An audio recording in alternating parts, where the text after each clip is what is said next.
So I got fired from UFD Tech. If you don't know the story, I'll link a video down in the description. I explain everything.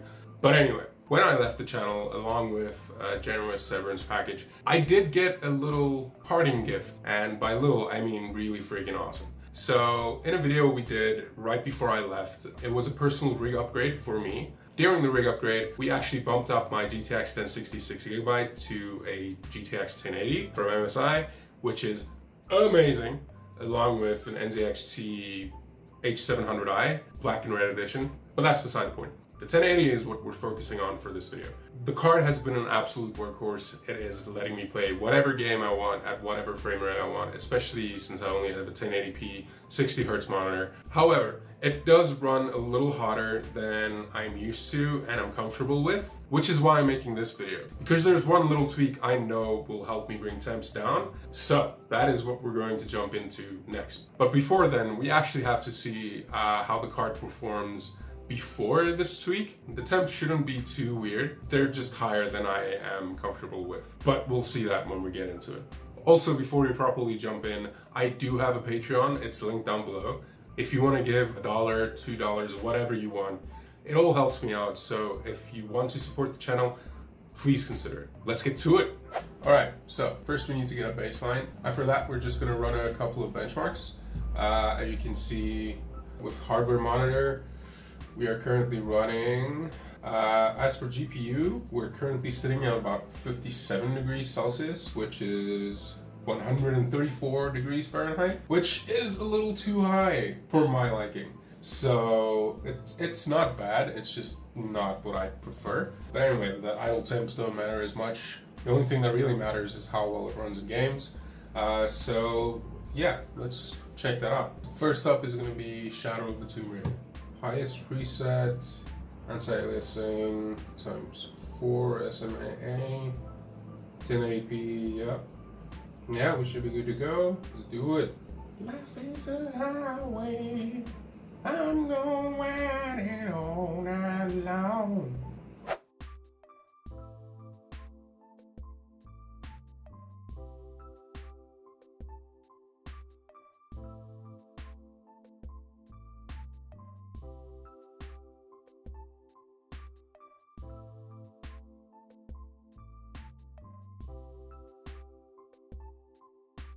Okay, so it looks like we averaged about 51 FPS, which is about expected for my GPU. I'm just going to quickly check what my Afterburner is telling me. Looks like we peaked at around 65 degrees. Yeah, okay. Well, that was a good run. Let's move on to the next game. Or benchmark, rather. We're going to be doing a quick run of the superposition benchmark, 1080p extreme. Let's get it running. All right. So looks like we got a score of 3535, which means nothing to me. But we do have the average FPS, which is 26.44. It looks like we maxed out again at, well, this time at 67 degrees Celsius. Alright, the next benchmark we're going to run is Far Cry New Dawn.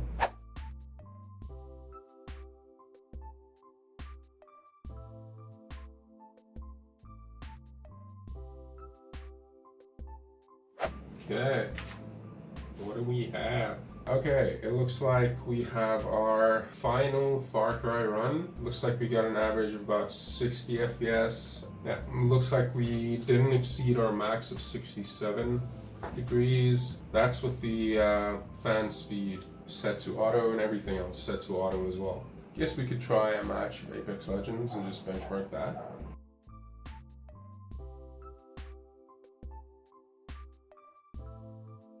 I'm gonna start the benchmark as soon as we land.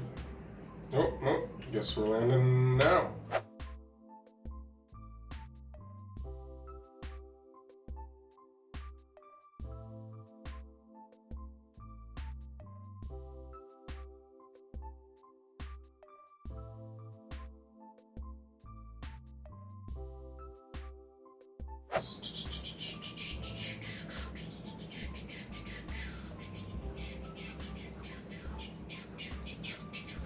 Okay, well, looks like we averaged about 92 FPS. We'll call 93. Temperatures actually did reach a spike of 68 degrees Celsius.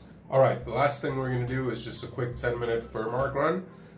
That should really stress the GPU out as much as it can go. We're gonna do 1080p resolution, 2x MSAA.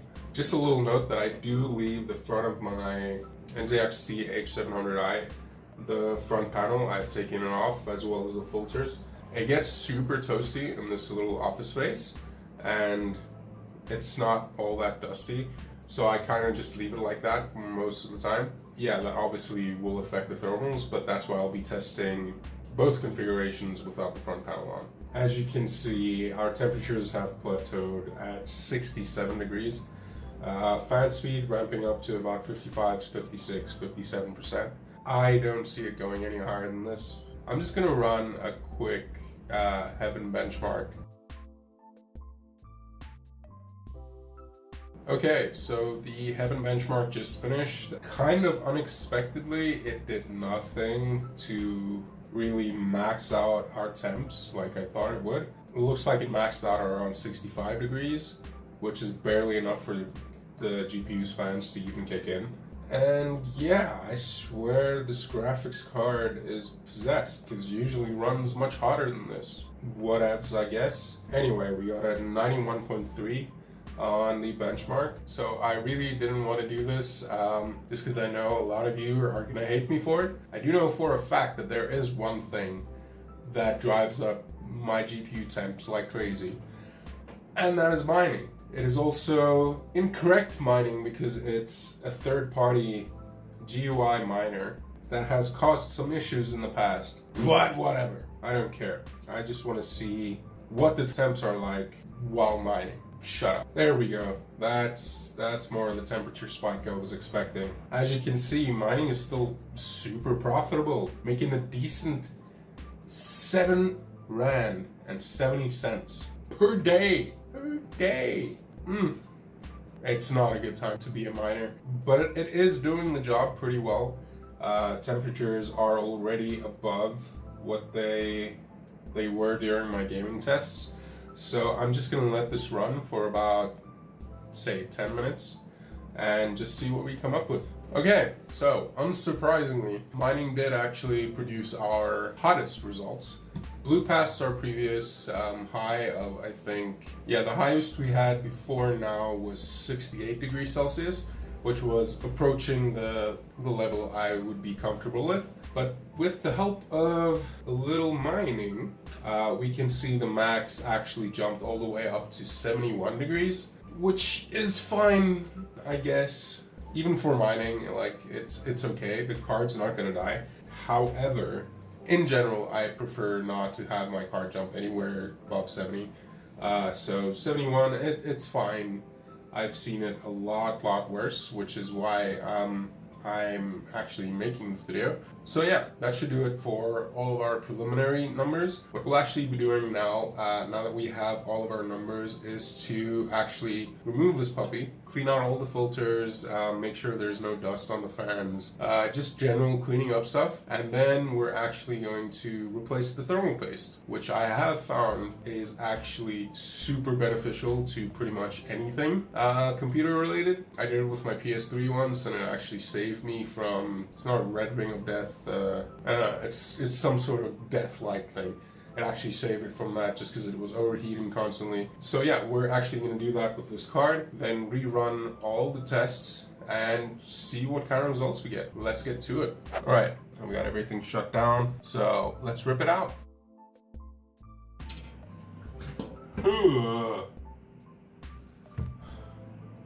That's like one of this case's very few flaws, is that this tempered glass panel is not secured at all. It's terrifying.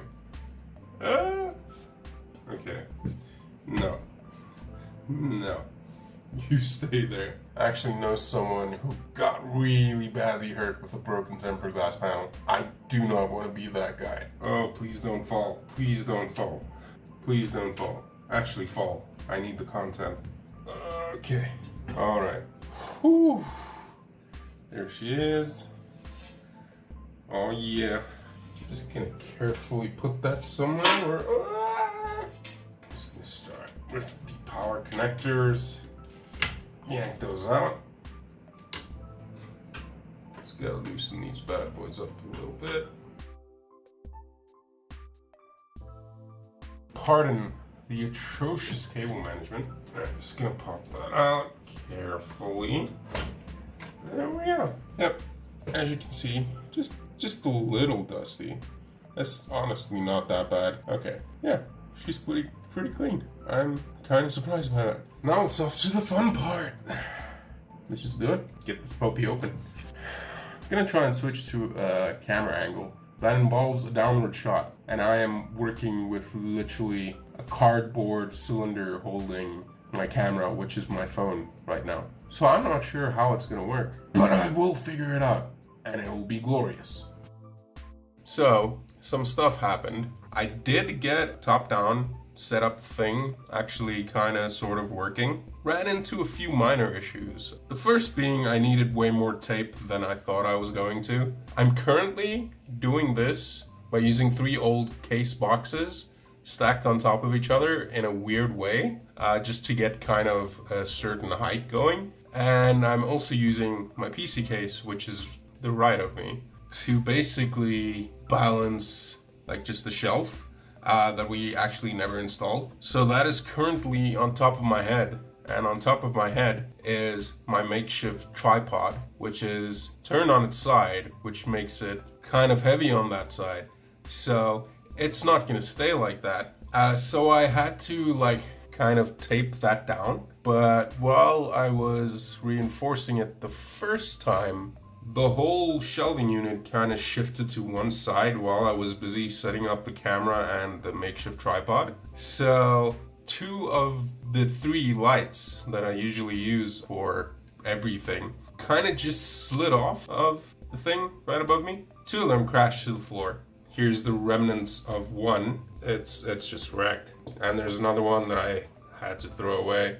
There's glass all over the floor. But after that, I did get it figured out. So yeah, currently I'm a troll under a bridge with a camera on top. So yeah, just the one light. But that should be more than enough. I guess let the disassembly begin. So here's the fabled 1080 that Brett has graciously left with me. Without any guides, because guides are for beta males. I'm just gonna disassemble this. Yeah, I'm pretty sure this was Brett's handiwork and not mine. Could be. Doesn't affect the card at all. I mean, it's working, so whatevs. That's actually the first time I've seen it. Oh well.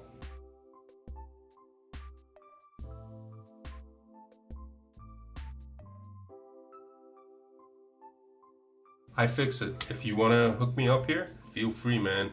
Because these little screwdrivers are so bad. This is not proper protocol, by the way. Do not try this on your guard. You'll probably strip the screw. And there's the backplate, boys. She's pretty. Ooh. Oh, look at that dust. And there is our actual GPU board. It is a dusty boy. Hot dang, that's dusty. Why are you so dusty, boy? Now for the tricky part.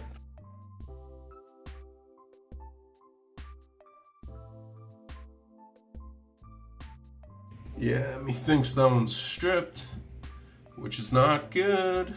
Like, I don't want to blame Brett, but I feel like stripping just that one little screw is something he might do. I will get you.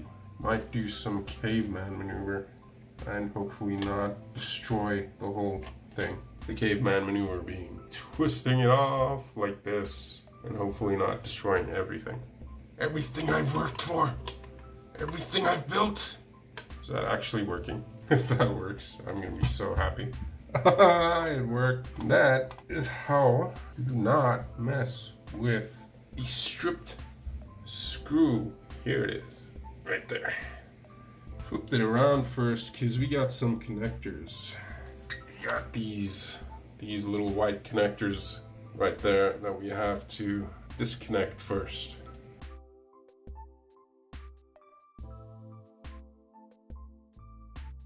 There you have it. There is the heat sink. Here's the important bit. There's some more heat, some heat spreaders. Kind of dusty, but we'll fix that soon enough. And here's the actual GPU die. Hello, friend. Here's your VRMs there. And here's the whole board.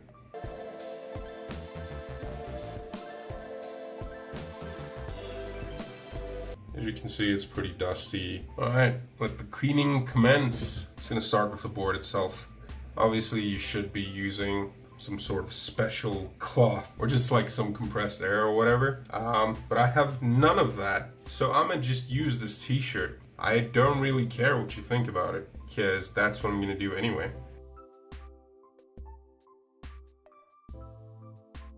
That side's pretty much done, but that was the easy part.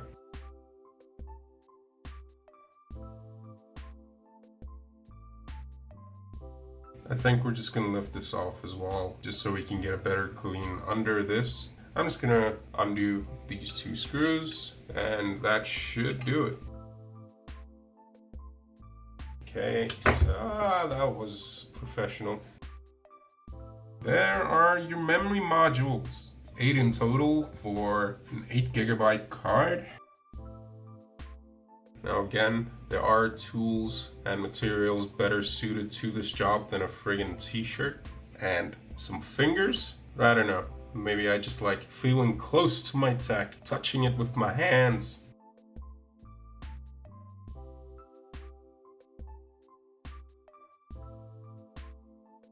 Look at that dust. That's gross.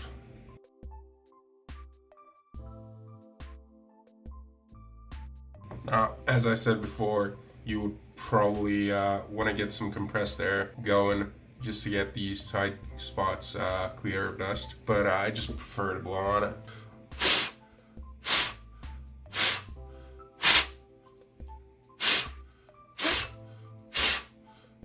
It gets the job done. I do declare, I believe that is a much cleaner board. But what ifs? There's a moth right there. You definitely don't want that. Now that the main board is spick and span, or at least as much as I'm gonna get it right now. We should put that aside just for now. Let's focus on this little heat spreader and just give that a good clean as well. That's that one done as well. Next up, we have this heat spreader and heat sink. Now it's on to the real issue. So we got the board all clean, all sexy looking. Look at that sexy board. Oh yeah. Memory heat spreader back on. All right, there we go. That is pretty cool. Hope I can put this back together again. No guarantees. It's a little dirty, but not that bad. Oh, there's the dirt. Oh, dang. There's the filth right there. Now, surprisingly, the thermal paste on this has actually served pretty well. You can see it's still quite... Actually, no. Lighting is droog. That's dry as heck. At least on the side. On the inside, it's still quite moist. So the thermal paste was kind of doing its job pretty well. Won't knock it for that. We can finally get to the actual point of this friggin' video, which is replacing this goopy goop stuff. Replacing means removing the old stuff. So using the same t-shirt as before, just because it was here, so might as well utilize it fully. Just gonna scrape it all off. That's clean as a whistle. Gotta take some more care actually cleaning this off, just because you don't want to mess around with it too much.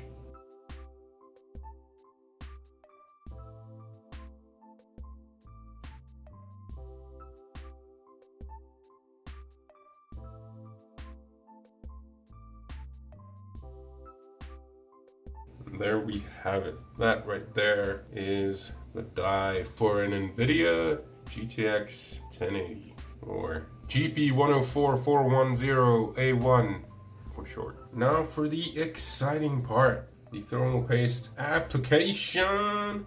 So I would not actually recommend using this product on your GPU and probably not even on your CPU.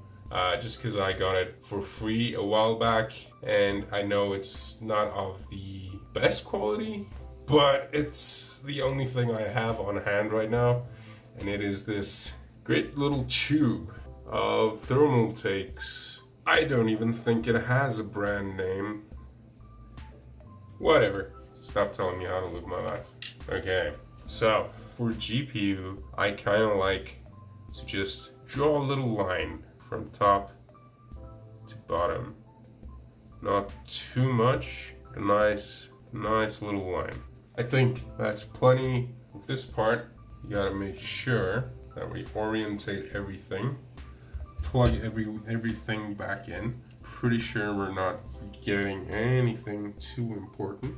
Just align this little connector up here. I'm pretty sure either that's the fan controller. No, that's the LED controller for this MSI Mystic Dragon, which is RGB, but it's kind of lackluster. But don't tell anybody.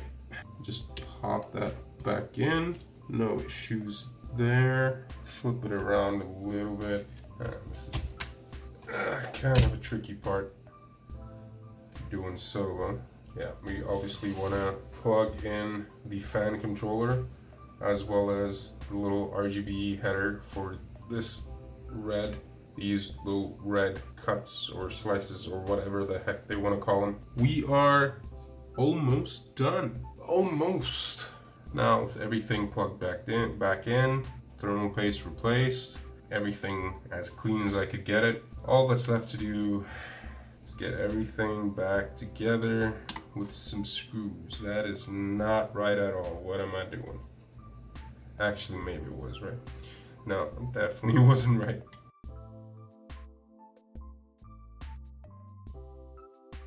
And we're done! We are done. Now all that's left to do is pop it back into the system. First of all, see if it actually still works. And then re-benchmark. See whether our little experiment paid off.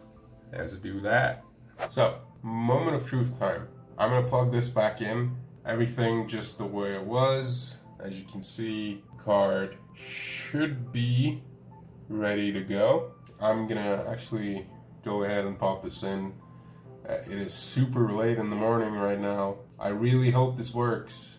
I'm not even gonna look at it. You guys tell me if it works or not. 1, 2, 3. Well, the PC's booting. Dare I look? Oh boy! I am so happy to see at least some lights on. And we got display! Ooh, yeah, boy! That is a good sight right there. That is a very good sight. Hello, Windows. Hello. One issue I do notice is that the underglow that's usually on the right of this card, it's not working, which was kind of to expected. I don't even think it worked beforehand. It sucks, but I'm actually just super glad the card still seems to be working. I'm actually just gonna quickly boost the fan speed up to 100% on the card, just to make sure they're actually working. And they are indeed, as you can probably hear. That is a gorgeous sound. So I'm gonna go sleep off all the bad things, come back refreshed, run all the tests, see if all that effort actually was for something, and yeah, next time you see me, I'll be back here, well rested and ready to go. Alright, next day, same shirt, so we're gonna get back into it. So yeah, already reinstalled the graphics card. As we saw last night, everything seemed to be working fine, so we didn't break anything, which is whoop whoop. So now we're actually gonna get back into testing it, so we can compare the new numbers after the thermal paste replacement and cleanup to what it was before. So yeah, just gonna put the temporary glass panel back and then we'll be ready to rock. So yeah, there we go. Here's the tea. Yeah, glass panel's back on. So now I can actually get into some testing. I'm kind of hopeful about this. Okay, so we're back, and I did change shirts just because I'm going out to dinner in like 10 minutes. So I'm just gonna speed through what I'm seeing here. And it's not good. It's not good at all. Back when I had the tempered glass panel off, I thought some miracle happened because we were showing like significantly reduced temperatures to what I'm used to. After putting the tempered glass panel back, however, yeah, it's worse. At least from my initial, like just glancing over everything, the temps seem to be worse than they were. Not by a whole lot, but enough to be like, well, this sucks. Anyway, on our first test, we got idle temps of around 51 degrees, which I was not happy with. And currently we're reading an idle temp of 51, but that is clearly still increasing. Earlier I left the system just running idling for about half an hour, and when I came back the idle temps were sitting at around 55 or so, like 4 degrees hotter than it used to be. So that's not good. But honestly, who knows? Maybe during benchmarking, somehow for some stupid reason, it's better. I doubt it, but I mean, it's worth a shot. Let's just repeat the tests we ran before and see maybe, just maybe, these idle temps are meaningless and under load it's somehow better than it was. I doubt it, but let's check it out.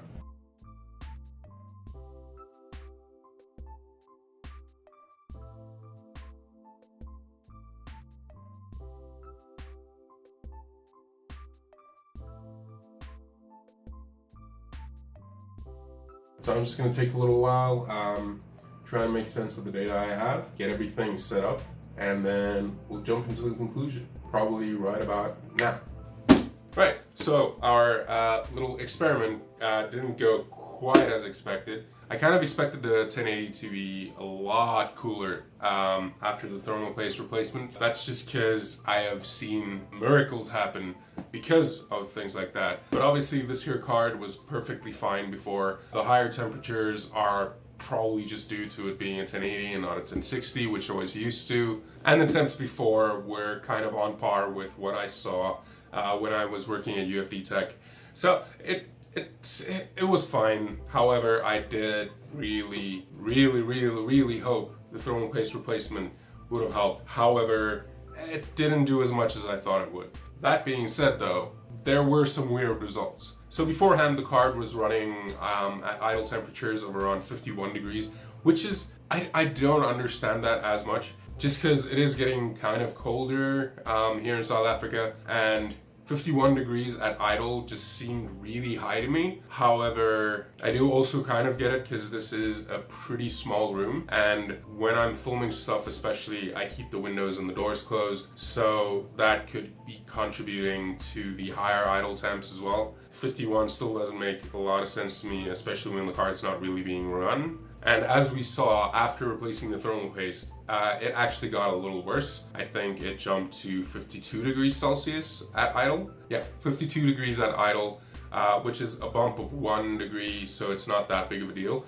But it was very concerning just because replacing the thermal paste shouldn't make it worse. But the weird thing is, it also kind of didn't make it worse. As we saw from our other tests, we actually saw the same or slightly higher FPS results in the games we tested after the thermal paste replacement, including Far Cry, which was more or less the same as before, Shadow of the Tomb Raider, which returned 1 higher FPS results, Unigine Superposition, which returned slightly, ever so slightly higher results, our Heaven benchmark also popping up by around 1 FPS, and Apex Legends, which was the biggest improvement by far for some reason. Well, not for some reason, it's a multiplayer only game, so like the variables are crazy. It's the way I tested. I would probably rather do the training mode benchmarking just because it's more of a controlled environment, but whatever, it is what it is. So yeah, Apex was the only one that actually saw a significant result. But the whole point of the video wasn't really FPS gains as much. I would have liked that to be the case, just because I figured if the card runs a lot cooler and I leave the card at stock, then GPU boost would be able to boost our core clocks beyond what they were. But that didn't happen. As far as I could tell. I didn't record the max core clocks we were getting. I just eyeballed them as I was going along, and they seemed to be pretty much exactly the same. So yeah, whatever happened there happened. That being said, our temperature score actually was a lot weirder than our FPS score. So let's just take a look at that. Before we replaced the thermal paste and did some cleaning and probably broke something somewhere, we were actually getting a max temperature of 68 before the thermal paste and stuff. And afterwards we were actually rocking a max temp of around 64 degrees, which is a significant drop there. We kind of saw the same thing happening with our Furmark stress test, which dropped from 67 degrees Celsius to 60 degrees. So a drop of 7 degrees, which is kind of crazy good. We saw the same thing in Heaven, though to a much lesser degree, where we actually reduced temps by only a single degree. And while mining, before we had 71 degrees, where it maxed out, and after everything, we actually got a result of 66 degrees. So for whatever reason that I'm still trying to make sense of, replacing the thermal paste did not seem to do much, especially when it came to idle temperatures and gaming stuff. However, under load, for some inconceivable reason, it's actually running cooler. So I would call this particular experiment somewhat of a success, even though it wasn't really, because we're not really seeing major real world returns for what we did. But I'm calling it a success just because we did get significant temperature drops, which in areas that I wasn't really expecting them to. And it was just a whole lot of fun to do. It was cool to do a tech focused video again for once. Not sure if I'm going to continue to do those, especially because they kind of require the hardware to actually work with, and I don't have access to that right now. But if there is something that I can do with the tech I already have, I would like to do that. So let me know in the comments if you want to see more tech videos. I could definitely try to figure something out there. It probably won't be hands-on hardware stuff because, like I said, I don't have access to the tech. However, there are videos I can do. I'm just not sure how I'm gonna figure that all out yet.